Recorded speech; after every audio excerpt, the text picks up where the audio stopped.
Bismillahirrahmanirrahim. Assalamualaikum warahmatullahi wabarakatuh.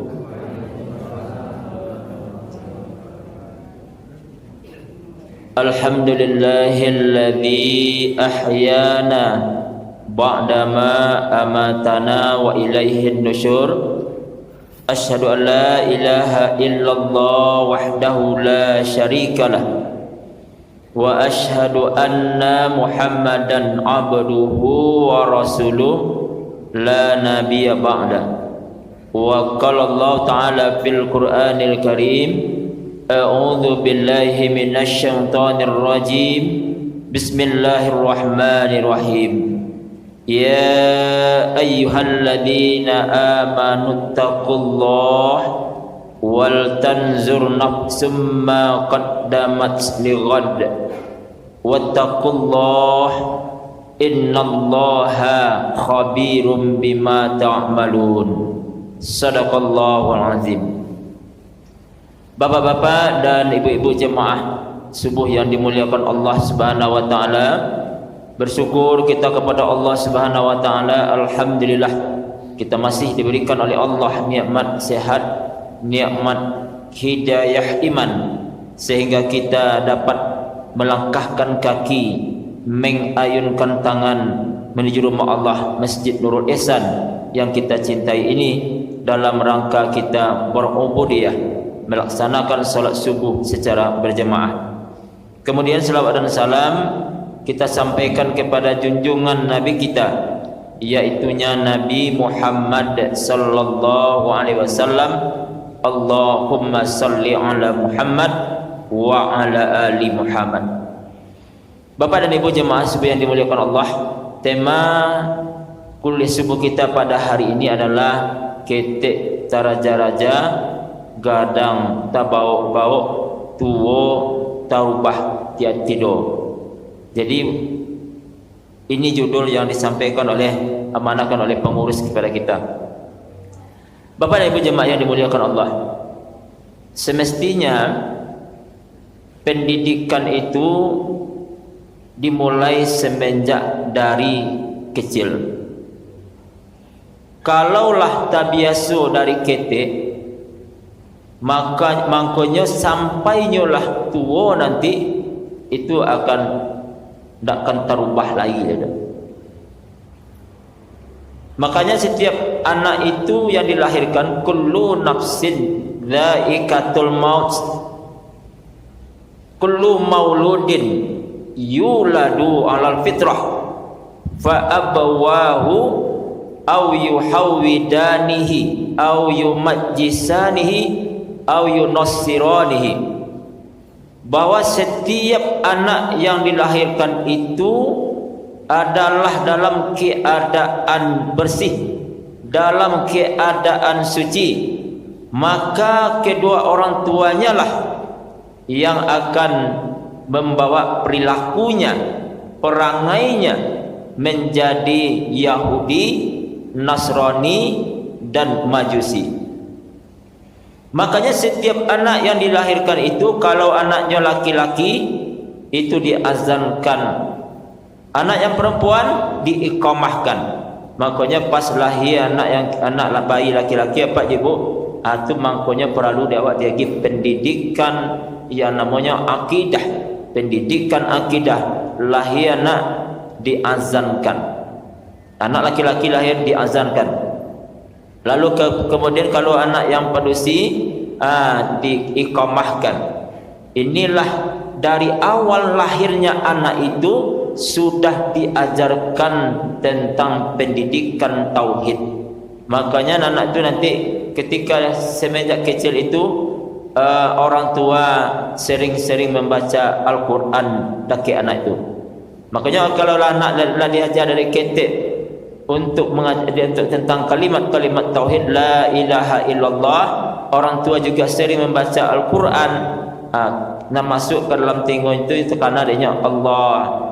Cubalah Pak Ibu, kalau seandainya kita bacakan seringkali semenjak ketek tu baru lahir, ketika anak tu lah mulai pandai seketik mengecek umur 1 tahun misalnya atau 1,5 tahun, sering kita membacakan ayat Al-Quran misalnya qul huwallahu ahad Allahus samad lam yalid wa lam yulad wa lam yakul lahu kufuwan ahad.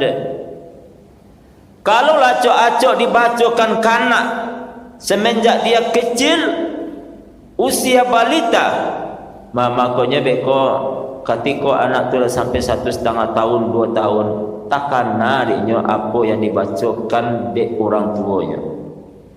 Lalu kemudian yang kedua dan perlu adalah diperkenalkan pendidikan akhlak. Yang ketiga adalah tentulah mulai diajarkan ibadah. Tu maknanya ketika anak kita itu diajak jualah ke masjid, ni mengikuti ayahnya, mengikuti ibunya. Tiba di masjidnya nampak cari ayahnya, kerana hanya meniru tu. Ayahnya kita Allahu Akbar, yang anak tadi kau meniru pula sampai model itu. Bapa dan ibu jemaah yang dimuliakan Allah, kalaulah anak itu lah mulai tingkat SD, kadang-kadang dari umur 4 atau 5 tahun tu anak-anak tu lah diajarkan pula huruf hijaiyah, alif sampai ya, diajar pula mengaji. Makanya kalau seandainya umur sampai SD, masuklah anak tu ke TPQ, belajar mengaji. Masuklah lokal pertama adalah lokal tamhid namanya. Lah kelas 2 SD atau kelas 3 itu adalah program dari pemerintah kota berkolaborasi dengan BKS Kota Padang. Itu kalau di TPQ, MDTA atau MDT, itulah programnya Pak Ibu. Beda seketik TPQ dengan MDT. Kalau TPQ itu, kalau MDT itu ada kelebihannya, ada belajar Quran hadis dan ada bahasa Arab. Tapi kalau di TPQ ada, cuma digabungkan saja di sini seluruhnya. Makanya kalau di TPQ kita Pak Ibu, anak-anak tu mengaji tidak hanya sekedar mengaji, tapi juga dengan pendidikan keagamaan. Ada belajar akidah akhlak, ada belajar tentang tilawah, cara membaca Quran, adanya belajar tentang sejarah Islam, ada belajar Quran hadis, ada belajar bahasa Arab. Itu dari ketek kalau mulai itu yang latihan Pak. Dari ketek lah mulainya ada latihan. Kalau kita ikuti proses yang serupa tadi itu apa Ibu, itu akan anak-anak itu akan insya-Allah menjadi anak yang soleh dan solehah. Makanya ketika program yang sudah dibuat pemerintah, sebetulnya program itu rancak untuk membentuk karakter anak menjadi anak yang soleh dan solehah. Di waktunya SD mengaji atau disebut dengan TPQ atau MDT. Kalaulah sampainya di SMP, kerana tak ada program, sebenarnya ada programnya namanya MDW atau TKA namanya untuk di TPQ. Kalau di MDT namanya MDW. Makanya kini itu program itu sampai wacana dari dulu Pak Ibu sampai kini tak terlaksana. Sebetulnya kalau seandainya program MDW, kalaulah tamatnya SMP, tak ada ijazah MDW-nya atau TKA-nya, tak bisa menyambung ke SMA. Diikaitkan gitu. Sama je TPQ kini kuat. Mungkin sekitar bulan Mei nanti lah dia akan pula ujian akhir TPQ namanya atau ujian akhir MDW, ujian akhir MDTA. Kalau tak ada anak tu mendapatkan ijazah mengaji, ya. Lalu kemudian kalau tak dapat ijazah tu, tak bisanya menyambung ke SLTP tu. Makanya dengan ada pendidikan Al-Quran serupa itu lah dijalankan proses, insya-Allah anak itu akan menjadi anak yang soleh dan solehah. Makanya ketika di SMP kanya mau SMA kalau ada lah mereka itu rancak. Tapi kini namanya adalah programnya namanya wirid remaja. Itu sebetulnya awak dukung pula kegiatan itu supaya bisa anak tu rajin ke masjid. Kalau tak diajak-ajak anak kau ke masjid, pak ibu malah. Sebuah saja dapat ibu kalau untuklah solat subuh tu apa ya juga. Apalagi Jumaat kau lepas hari kau pesantren Ramadan ya dah. Begitu apa dan ibu. Kalaulah dijalankan kegiatan anak tu diajak selalu ke masjid, keteknya teraja-raja ke masjid dari terpaut hatinya ke masjid, maka ketikanya lah gadang nanti inyo akan terbiasa akan selalu untuk datang ke masjid jemaah yang dimuliakan Allah. Sebab kini ko kalau menjadi generasi kalau tak diajak ibadah datang ke masjid, lagadanya itu makanya banyak anak-anak itu yang broken home atau mungkin banyak yang tawuran dek kerana dari orang tua tadinya lah untuk mengajak ke masjid. Makanya ketek dari keteknya lah raja-raja, gadangnya kena kata bawa nanti. Bapak dan ibu jemaah yang dimuliakan Allah Subhanahu wa taala, Allah sampaikan di dalam Al-Quran surah Al-Asr, ya ayyuhalladzina amanu taqullah, wahai orang-orang yang beriman, bertakwalah kepada Allah, wal tanzur nafsum ma qaddamat lighad, dan hendaklah setiap diri itu mempersiapkan bekal untuk hari esok. Wattaqullah, dan bertakwalah kepada Allah. Wal tanzur nafsum ma qaddamat lighad wattaqullah innallaha khabirum bima ta'malun. Sesungguhnya Allah Maha mengetahui apa yang kamu perbuat.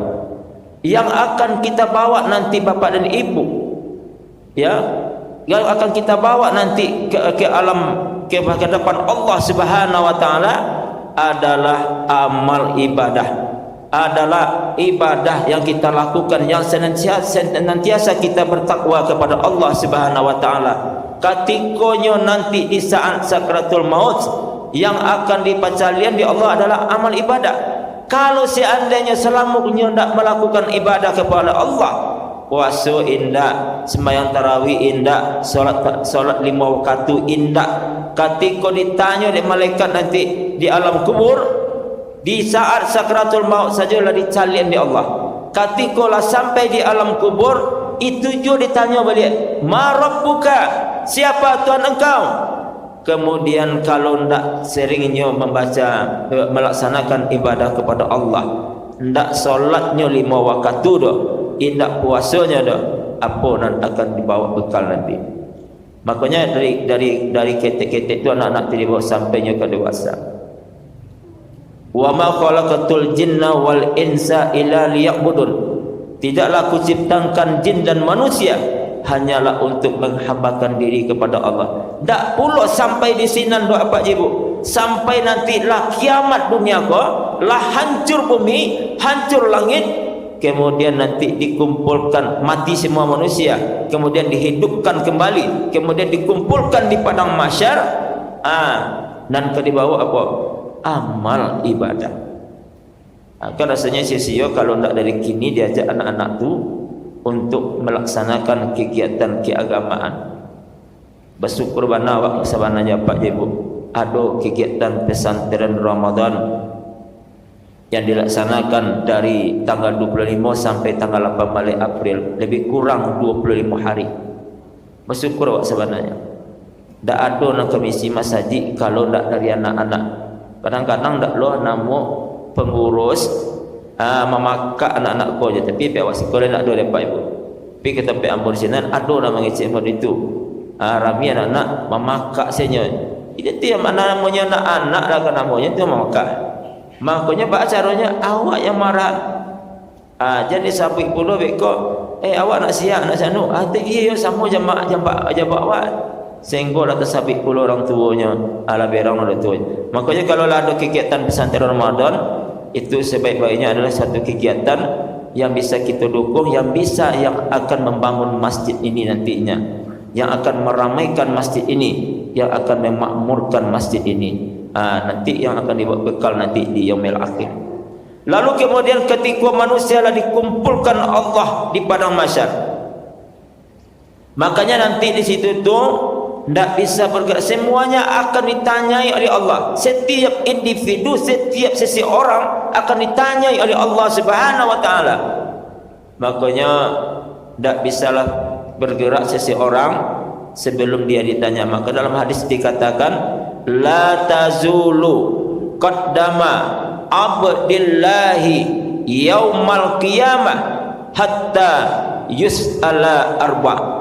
Tidaklah bisa bergerak kaki seorang hamba di hari kiamat nanti sebelum ditanyanya beberapa hal. Ditanya setiap individu. Sebelum ditanya itu, ya matahari itu dakik dengan jaraknya dengan kepala manusia. Matahari dakik dengan kepala manusia. Dan di saat itu orang-orang yang beriman dan bertakwa kepada Allah, yang mati dalam keadaan husnul khatimah, di saat itunya santai ada amal dibawa. Apa amal dibawa?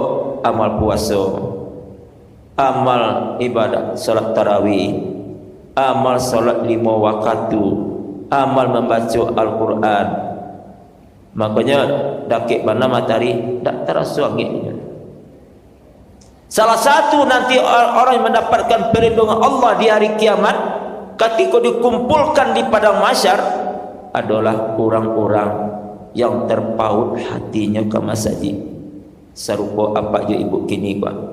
Makanya kalau dari latih anak-anak tu dari kini untuk terpaut hatinya ke masjid, insya-Allah sampai gadang kemudian itu. Tak terasa angin dah. Dan kelompok manusia yang ibadahnya ragu-ragu, kelompok manusia yang tak ibadat, solat indak, puasa indak, atau kelompok manusia kafir, kelompok manusia yang engkar kepada Allah, matahari itu sangat panas sehingga paluhnya sampai membasahi lututnya dek kerana hangatnya hari.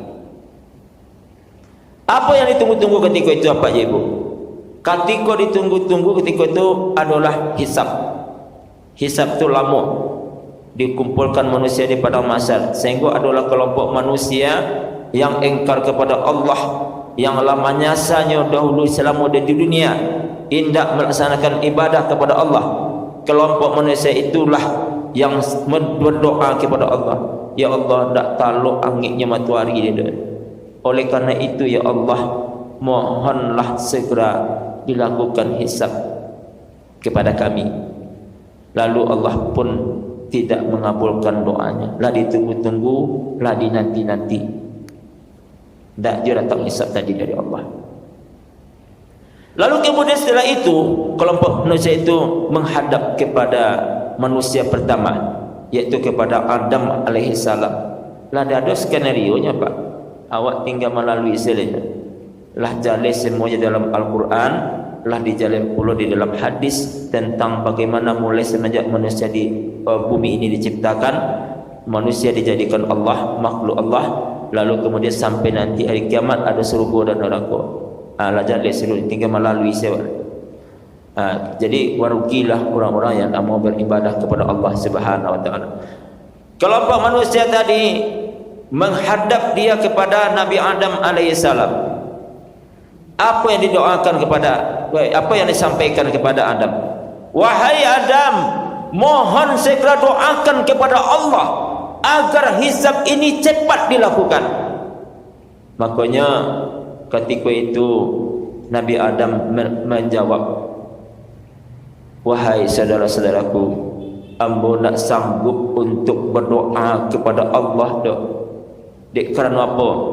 Dek kerana dahulunya ambo pernah melakukan kesalahan, yaitu memakan buah kuldi. Jadi lah dilarang oleh Allah, jangan kamu dekati buah kuldi. Ternyata dengan bujuk rayu iblis laknatullah, memang temakan jua di ambo. Jadi merasanya bersalah ambo kepada Allah Subhanahu wa taala. Tapi doanya sudah diampuni oleh Allah, taubatnya sudah diterima oleh Allah. dia sudah diampuni oleh Allah Subhanahu wa taala, tapi dia masih merasa bersalah. Kadang-kadang kalau tiba dia awak, kalau lah bersalah, merasa bana, ya itu yang perlu diperbaiki. Lalu kemudian manusia tadi itu, kelompok manusia tadi itu dianjurkan oleh Nabi Adam, silakan mohon doakan kepada Nabi Nuh alaihissalam. Makanya kemudian kelompok manusia tadi itu menghadap kepada Nabi Nuh. Lalu setelah itu disampaikan, wahai Nuh, mohon segera doakan kepada Allah agar hisab setiap kita ini segera dilakukan oleh Allah Subhanahu wa taala. Dijawab pula dia Nuh, wahai saudara-saudaraku, aku pernah pula dulu ketika aku memberikan pendidikan kepada anakku tentang tauhidullah, mengesahkan Allah, yaitu mengumandangkan kalimat la ilaha illallah, tapi ternyata anakku mengikuti orang-orang kafir. Bara lamanya Nabi Nuh berdakwah sampai 150 tahun berdakwah beliau. Kalau dulu itu usia panjang-panjang, Nabi Nuh usianya sampai 900 tahun dapat ibu. Kemudiannya berdakwah selama hampir 50 tahun, kiranya nan mengikuti mengesahkan Allah, kalimat la ilaha illallah, mengikuti Nabi Nuh alaihissalam, itu sebanyak lebih kurang 80 orang. 82. Memang baik untuk mengajak kepada jalan yang benar tadi apa ibu. Sama mengajak anak, ketika anak tu diajak ke masjid susah. Ini kalau mulai subuh tadi gua sudah makan sahur lalu jadi jagoan subuh boleh tak namu itu. Ya tidak bu. Payah untuk mengajak ini. Apalagi lah anak SD, tiba anak SMP itu je. Kalau ada pesantren, ialah nama jago aja. Ini tunggunya. Ada pesantren gini di Jumat perai, libur gini. Tapi tak datang ke masjid. Itulah keadaan anak model itu. Kalau adanya kadi aroknya ada kegiatan, tiba. Salat subuh nak datang. Itu yang sangat kita kita khawatirkan terhadap generasi. Nabi Nuh itu pula mengajak anaknya dulu. Mengajaknya anak, aina sembahlah Allah. Sembahlah Allah. La ilaha illallah. Hendak nama anak punya dah. Susah untuk diatur. La berdoa pula Nabi Nuh kepada Allah. Tapi yang anak tadi kau tak dia nak berubah. Bergaul dengan orang-orang kafir, mengikuti orang-orang kafir. Ketika diajak oleh Nabi Nuh, orang-orang diperintahkan oleh Allah kepada Nuh untuk naik ke atas kapal.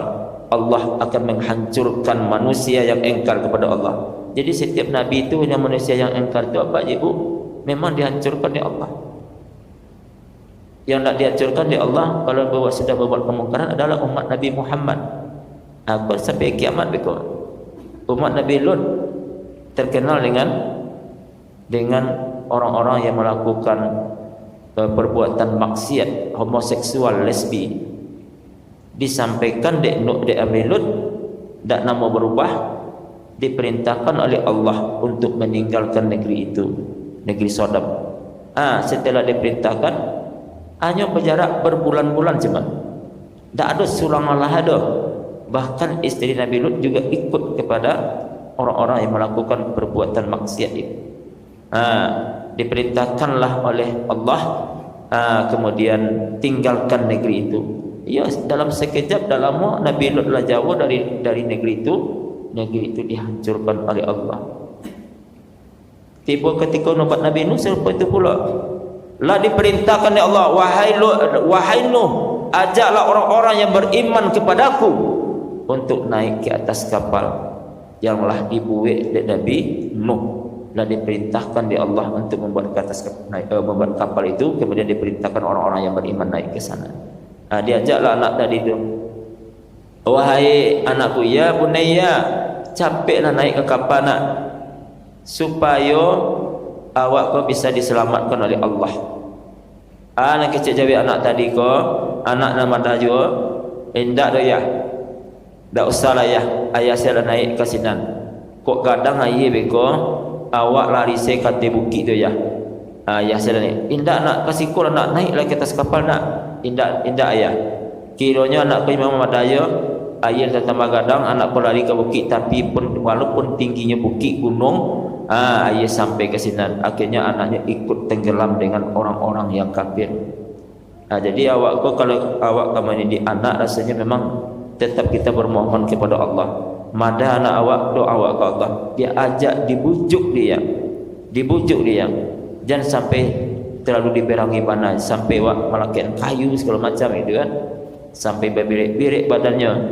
Memang kadang-kadang ada anak tu sentuhan hati namanya. Dia pergi pelajaran lama, kalau nak solat awak nak awak diazab Allah di alam kubur, diazab Allah dan masuk api neraka. Lai taluk rasanya di awak, tak taluk dema, tak taluk depan. Kan berarti kan dia apa tu? Dia akan lebih faham itu. Itu yang penting awak dalam hal masalah pendidikan anak. Lalu kemudian kelompok manusia tadi itu disampaikan oleh Nabi Nuh, wahai saudaraku, aku tidak sanggup berdoa kepada Allah. Makanya kelompok manusia tadi itu diperintahkan Nuh, doakanlah segera kepada Nabi Muhammad sallallahu alaihi wasallam. Maka datanglah kelompok manusia itu kepada Nabi Muhammad sallallahu alaihi wasallam. Nabi Muhammad itu adalah Habibullah, kekasih Allah. Nabi yang sangat teristimewa oleh Allah Subhanahu wa taala dengan ketaatannya. Makanya kalau umat dulu itu Pak memang hancur. Kalau awak boleh masih diberikan kesempatan oleh Allah sampai kiamat dunia itu nanti. Makanya datanglah Nabi kelompok manusia tadi berdoa, ya Allah, ya wahai Muhammad sallallahu alaihi wasallam, mohon segera doakan kepada Allah agar hisab ini segera dilakukan. Maka pada saat itu berdoalah Nabi Muhammad sallallahu alaihi wasallam kepada Allah, ya Allah, mohon segera lakukan hisab kepada setiap insan manusia. Maka Allah kabulkanlah permohonan Nabi Muhammad sallallahu alaihi wasallam. Jadi setiap awak akan ditanya oleh Allah bisa Pak Ibu. Setiap kita ini akan ditanya oleh Allah. Yang akan ditanya nan pertama an umurihi bi afna, umur untuk di gunungan. Umur diagikan oleh Allah untuk apa di gunungan. Serupa Pak Ibu kini kolah awak melaksanakan ibadah kepada Allah. Selamat awak nanti insya-Allah. Dan kedua ditanya adalah tentang jasad kita, tubuh kita ini digunakan untuk apa. Dan ketiga akan ditanya nanti adalah ilmu, dan bawa peroleh itu diamalkan atau tidak. Dan keempat adalah harta awak, rezeki yang diberikan oleh Allah kita gunakan untuk apa. Kalau digunakan untuk di jalan Allah, makanya dia akan selamat nanti di yaumil akhir. Barangkali Bapak dan Ibu jemaah yang dimuliakan Allah, marilah kita bersama-sama untuk selalu mendidik anak kita, mengajak anak kita kepada jalan yang benar, mengajak anak kita untuk berpuasa, mengajak anak kita untuk melaksanakan solat tarawih, insyaallah menjadi anak nanti anak yang soleh dan solehah. Keteknya teraja-raja, gadang akan tabawa-bawa, lah tua tarubah tidur. Jadi tak terubah lain yang kalau ada biasakan berbuat baik kepada Allah Subhanahu wa taala. Barangkali itu yang disampaikan pada kesempatan ini, mudah-mudahan bermanfaat bagi kita bersama. Terima kasih atas segala perhatian, mohon maaf atas segala kekurangan. Wabillahi taufiq wal hidayah. Assalamualaikum warahmatullahi wabarakatuh.